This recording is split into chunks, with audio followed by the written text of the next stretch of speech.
মা তুমি কোথায় যাচ্ছ? চুরি করতে যাচ্ছি। চুরি করতে তুই যাবি?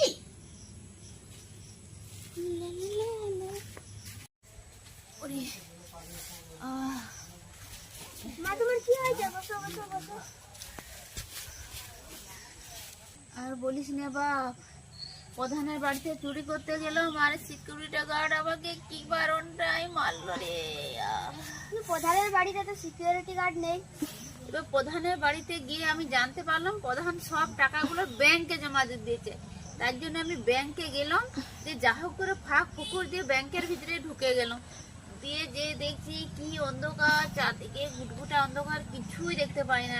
অন্ধকারে চুরি করা যায় বল দেখি?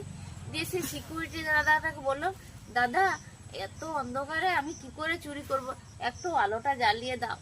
আর বলতে আমাকে সিকিউরিটিটা কি মারলো রে বাবা রে। আমার কোমর ফমর ভেঙে মুখটা আমার দেখ থেকা বলে দিয়েছে রে।